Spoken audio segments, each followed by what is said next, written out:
Jamie Clissard, on va se faire le débrief de ce OGC Nice Toulouse. Donc bien sûr, on va revenir sur plusieurs choses évidemment. Tu es d'accord avec moi? Tu vas revenir sur ça avec moi. On est d'accord, donc on va revenir sur l'état de la pelouse évidemment. Je comprends pas, mais bon, après, c'est pas le club qui a décidé. On va revenir bien sûr sur le but refusé de Mohamed Alicho sur une faute de Melvin Bard. Est-ce qu'il y a faute ou est-ce qu'il n'y a pas faute? Je vais te donner mon avis.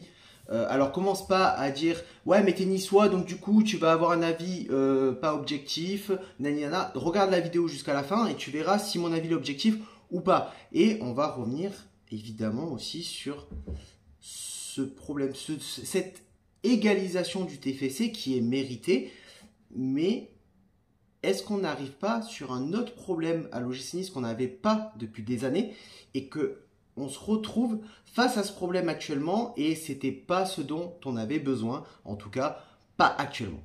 On va donc revenir aussi sur les tops et les flops de l'équipe pour moi et sur cet état de la pelouse. Donc pour moi, je vais te le dire honnêtement, le match n'aurait pas dû avoir lieu. Clairement, tu ne peux pas jouer sur un terrain aussi miné, tu ne peux pas jouer sur un terrain aussi cramé que ça. Moi, le seul truc en fait que je voulais vraiment, ok, le match se joue. Après, c'est d'autres débats. Oui, il y avait un champignon sur le terrain avec l'humidité, la chaleur, ça s'est propagé sur le terrain, machin. Les Jeux Olympiques, pas les Jeux Olympiques, le concert de Mrs. Scott, je sais pas quoi, bref, je le connais pas. Ok, d'accord, tu peux me dire toutes les raisons que tu veux. Moi, le seul truc que je voulais pas, c'est t'autoriser à jouer le match, c'était les blessures. Parce que sur un terrain comme ça, tu ne vas pas me dire que c'est clairement un problème de blessure. Tu ne peux pas jouer en tant que professionnel sur un terrain aussi miné, c'est pas possible. Les gars, maintenant on va rentrer dans le vif du sujet et franchement, je suis gavé en fait. Je suis gavé parce que dans ce match, tu le gagnes pas. Tu le gagnes pas. Et tu as un gym qui pousse. Tu as un gym qui monte de la combativité sur les ballons perdus, dans les duels aériens ou au sol. Ce qui nous manquait clairement face à Auxerre, c'était clairement ça. Donc tu pousses. T'es récompensé par un but de Klos, donc son premier but en Ligue 1 sous les couleurs de l'OGC Nice, sur une super contre-attaque menée par Boudaoui. Ça, c'est génial. Sur une espèce de contre-attaque en triangle, un petit peu ce qui a boosté les offensives niçoises dans ce match. Le match gagne de l'intensité après le but. Le gym, tu vois clairement qu'ils veulent se mettre à l'abri très rapidement. Après le premier but de Klos, mais le problème, c'est que tu laisses des espaces. Tu laisses des espaces en retrait, d'accord? Après, j'ai beaucoup aimé l'état d'esprit niçois, vraiment les gars, la prise de risque, la combativité, la défense qui prend le relais quand le château est attaqué. Mais, encore une fois, tu lâches. Comme face à Auxerre, tu lâches. À Auxerre, tu as lâché 2 fois. Là, tu lâches encore une fois.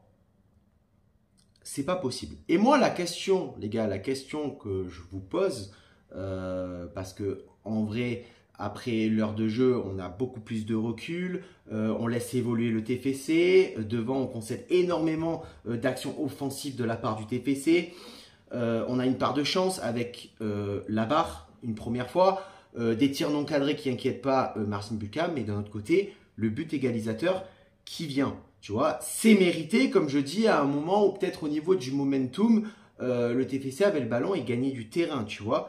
Petit update, les gars, je pense que Marcin Bulka doit s'imposer dans les airs et porter ses couilles sur le but égalisateur du TFC.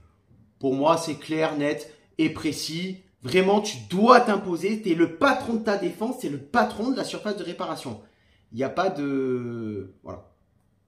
Très clairement, on va s'arrêter sur ça. Mais moi, j'ai une question, les gars, c'est jusqu'à présent, depuis pas mal d'années, la défense niçoise était le point le plus fort jusqu'à aujourd'hui, depuis des années. Alors, il est peut-être assez tôt pour dire que il faut tirer la sonnette d'alarme, qu'il faut commencer à faire un point. Je pense qu'il est un peu tôt pour dire ça. Après, la défense niçoise a perdu beaucoup de ses cadres, notamment Todibo, enfin un de ses cadres, Todibo.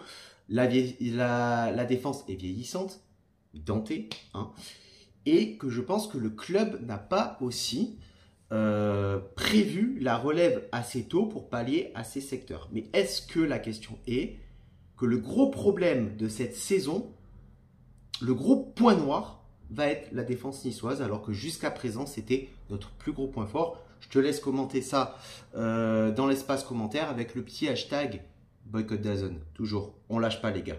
Donc voilà, moi je suis un peu frustré de ce match. Alors on le perd pas, on fait un petit match nul. On aurait dû le gagner, très concrètement, en termes d'occasion. Je pense qu'en termes de stats, je pense que ce match, on doit le gagner. On va passer sur les tops et les flops. Donc pour moi, top, Mohamed Ali Chaud. Il était partout. Offensivement, il était partout. Il était là à la récupération de balles. Très, très bon attaquant. Et s'il confirme ce qu'il a fait en préparation, qui confirme ce qu'il a fait lors du premier match face à Auxerre et lors de ce match face à Toulouse, il peut nous sortir une très grande saison et revenir en bombe. Autre top, Hicham Boudaoui, il a été exceptionnel. Il a été exceptionnel. Récupération de balles, contre-attaque, conservation du ballon, énormissime. Autre top, Melvin Bard, évidemment.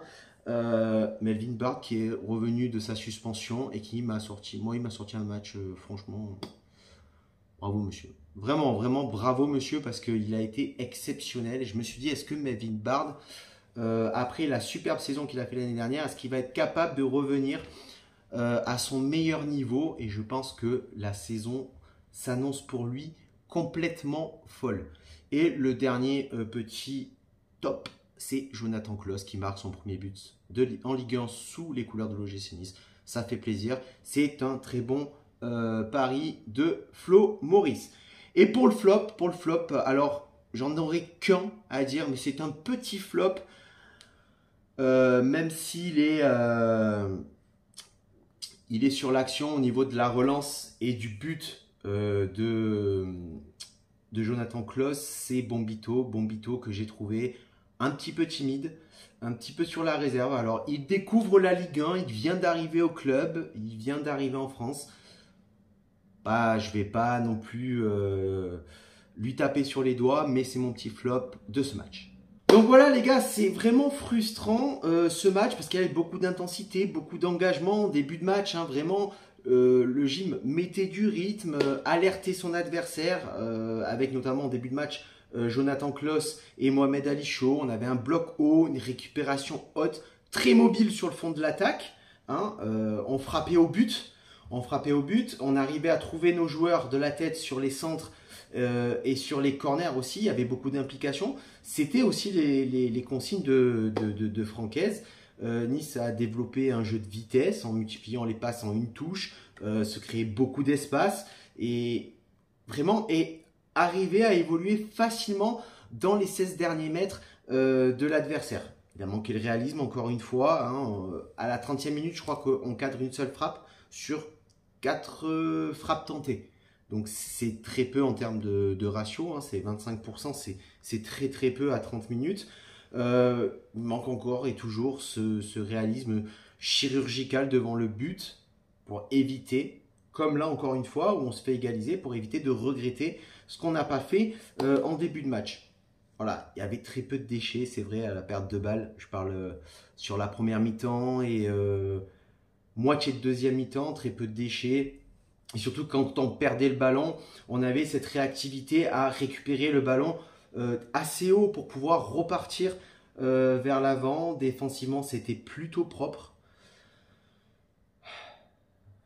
Première mi-temps, milieu de deuxième mi-temps, c'était plutôt propre. On n'était pas non plus mis en danger vraiment par les offensives toulousaines. On était capable aussi de rester vigilant sur quelques petites séquences de jeu, quelques petits temps forts toulousains. Et puis voilà, après on s'est un petit peu mis dans la gestion du score, la gestion du temps. Et c'est ce qui nous a coûté en fait ce match. Et on va revenir bien sûr sur ce but refusé de Melvin Bard. Ben pour moi les gars, le but est refusé et à juste titre. Alors, je vais m'expliquer.